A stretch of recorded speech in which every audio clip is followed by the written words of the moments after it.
हे भगवान, यह लकड़हारे का जीवन भी कितना दुखदाई है। दिन रात कुल्हाड़ी चलाओ, पसीना बहाओ, फिर भी पेट आधा ही रहता है। हे भगवान, यह लकड़हारे का जीवन भी कितना दुखदाई है।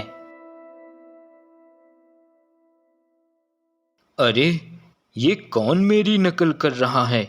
सामने आओ। अरे, मैं हूँ। मैं एक राजकुमार का तोता हूँ। कुछ दिन पहले तूफान में अपने मालिक से बिछड़ गया। क्या तुम मुझे अपने घर ले चलोगे? तुम मुझे जो दोगे मैं वही खाकर गुजारा कर लूँगा। गुजारा कर लोगे? ठीक है, चलो मेरे साथ। लकड़हारा और तोता जंगल से घर की ओर चल पड़ते हैं। अरे वाह, ये तोता कहाँ से ले आए? कितना प्यारा है। हाँ, जंगल में मिला। ये बोलता भी है। अब लकड़हारा अपनी पत्नी को तोते की कहानी सुनाता है। अच्छा हुआ, अब इस झोपड़ी में कुछ रौनक आएगी।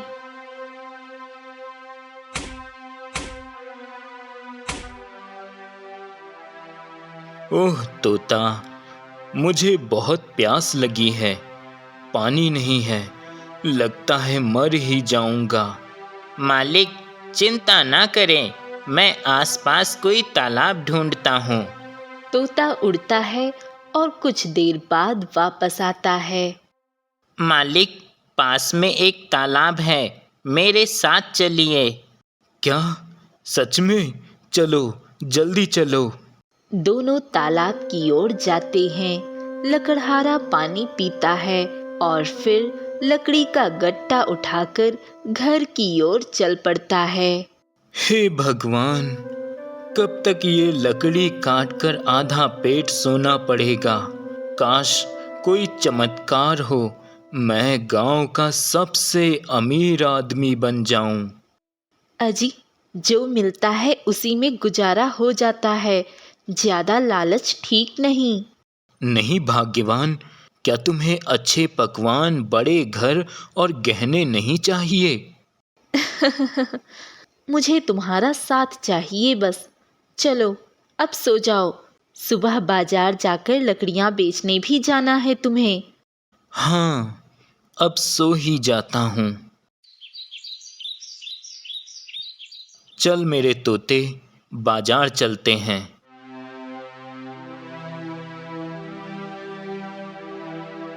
आइए आइए, सूखी लकड़ियां ले जाइए। इस गट्टे की क्या कीमत है? भैया, ये बड़ा गट्टा 100 रुपए का। अरे, इतने में तो 3 गट्टे आ जाएंगे। कोई 50 रुपए से ज्यादा नहीं दे रहा। मालिक, अब क्या करें? कोई 100 रुपए में नहीं ले रहा। अरे भैया, ये तीनों गट्टे 50 रुपए में दे दो। ठीक है, ले लो। लकड़हारा पैसे लेकर निराश होकर घर की ओर चल पड़ता है। ये रोज लकड़ी काटना मुझे अच्छा नहीं लगता। काश मैं बड़ा आदमी बन जाऊं। मालिक, हिम्मत मत हारो। आज हम जंगल की ओर अंदर जाएंगे, कोई कीमती पेड़ ढूंढेंगे। हाँ, तोता, मैं थक गया। तुम जाओ, कोई कीमती पेड़ ढूंढो। मैं यहीं आराम करता हूँ। ठीक है मालिक। तोता उड़ता है और एक रहस्यमयी पेड़ ढूंढता है जहाँ से खुशबू आ रही है। मालिक, मैंने एक पेड़ ढूंढा, उससे रहस्यमयी खुशबू आ रही है। चलिए। दोनों पेड़ के पास पहुँचते हैं। ये कैसी खुशबू है? इस पेड़ में कुछ खास है। लकड़हारा पेड़ को काटने लगता है। पेड़ से रोशनी निकलती है। मालिक, देखो, रोशनी। लगता है कोई हीरा है। पेड़ कटने पर एक चमकती बोतल मिलती है। लकड़हारा उसे खोलता है।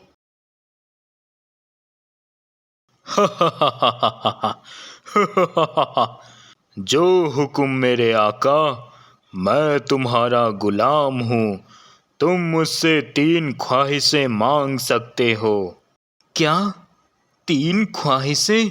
ये कोई सपना तो नहीं है ना? मालिक, ये सच है, मांगो कुछ जल्दी से। ठीक है जिन, मेरी पहली ख्वाहिश है कि मेरा घर इतना बड़ा और सुंदर हो जैसे किसी राजा का महल। जो हुक्म मेरे आका। जिन जादू करता है और कहता है, अब आप अपने घर जाइए और आपको आपका महल मिल जाएगा। अब लकड़हारा और तोता दोनों जल्दी से घर पहुंचते हैं। देखो भाग्यवान, मैंने झोपड़ी को महल बना दिया। अरे वाह, ये तो सच में मेरा घर महल बन गया। पर ये कैसे हुआ? लकड़हारा अपनी पत्नी को जिन्न की सारी कहानी सुनाता है। अजी, ऐसा धन शुभ नहीं, ये हमें मुसीबत में डाल सकता है। अरे तुम चिंता मत करो, अब सब ठीक होगा। अब लकड़हारा बहुत खुश रहता है, लेकिन एक दिन वह सोच में डूबा होता है। तोते, देखो मेरा घर तो महल बन गया है, लेकिन मेरे पास अभी धन दौलत की कमी है। अब अगर मुझे धन दौलत भी मिल जाए तो क्या ही बात हो। हाँ, कह तो तुम सही रहे हो, पर अब क्या करोगे? अरे करना क्या है, बस जिन्न के पास जाना है और उससे धन दौलत मांगना है। पर अगर मैं उससे धन दौलत मांगूंगा तो वो एक ना एक दिन खत्म भी हो जाएगी। तो मुझे कुछ ऐसा मांगना है जिससे मैं संसार का सबसे धनी इंसान बन जाऊं और मेरा धन कभी खत्म ना हो। अब लकड़हारा जिन्न के पास पहुंचकर उसे आवाज देता है। कहो मेरे आका, मैं आपके लिए क्या करूं? जिन, तुमने मेरी एक ख्वाहिश तो पूरी कर दी, लेकिन अभी मेरी 2 ख्वाहिशें बाकी हैं। तो मेरी दूसरी ख्वाहिश है कि मैं जिसे भी छू लूं वो सोने में बदल जाए। जो हुक्म मेरे आका। इतना कहकर जिन्न वरदान दे देता है। अब तुम जिसे छुओगे वो सोना बन जाएगा।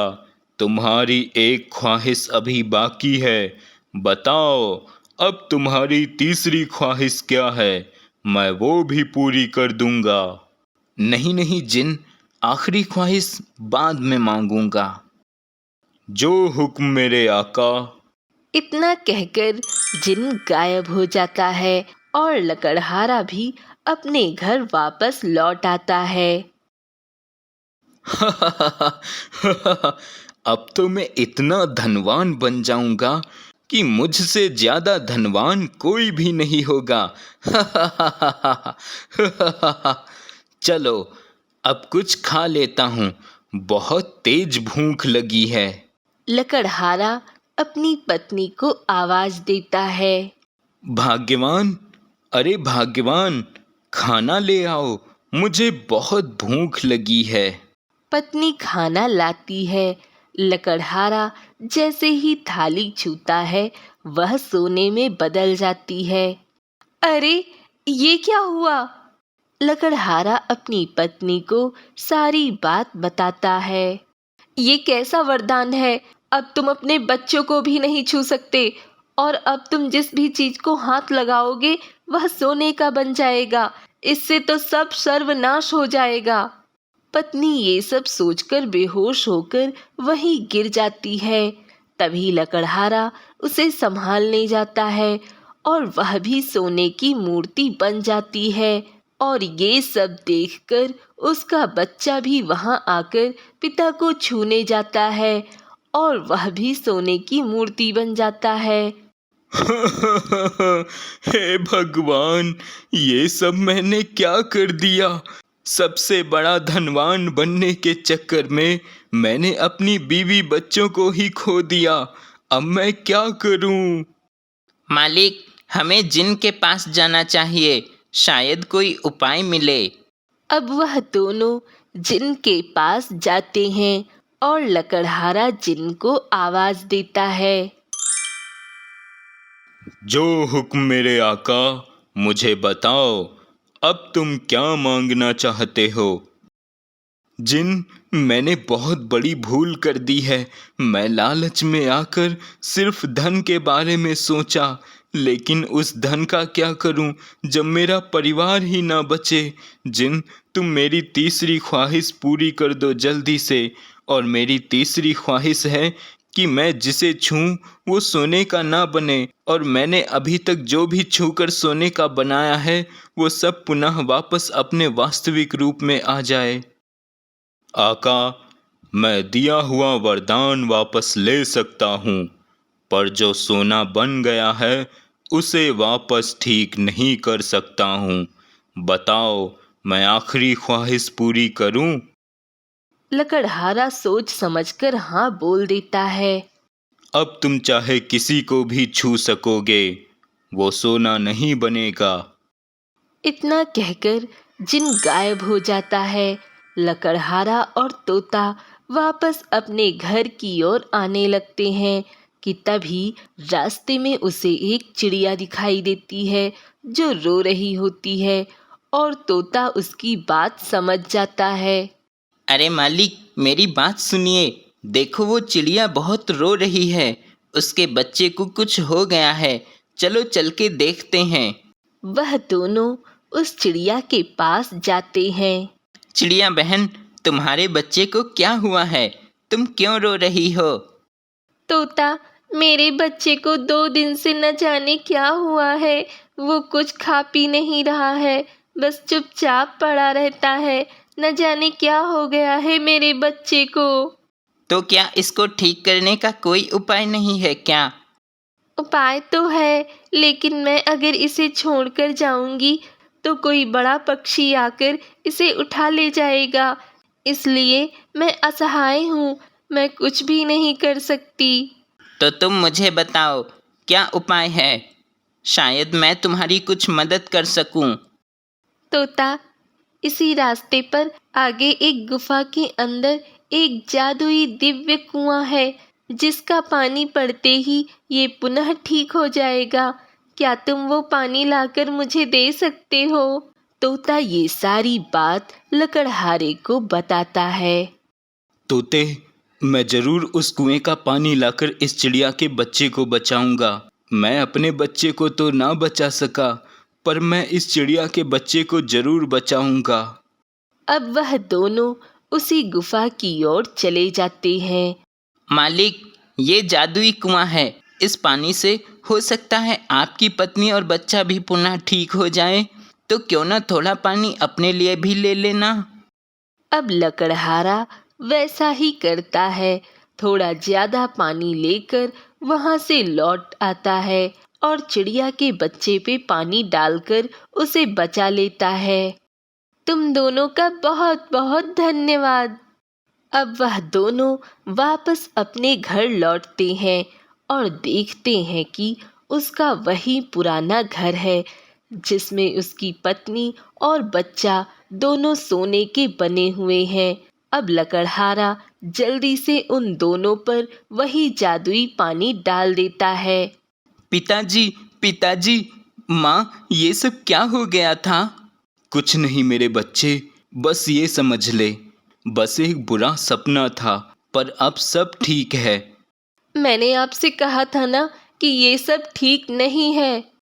मुझे क्षमा करना। मुझे अब सबसे बड़ा धनवान नहीं बनना है। मुझे बस अपने परिवार के पालन पोषण के लिए ही धन चाहिए, जो मैं खुद कमाऊंगा। अब वह सभी खुश हो जाते हैं और लकड़हारा फिर से अपने जीवन में व्यस्त हो जाता है और तोता भी उसका सच्चा साथी बनता है।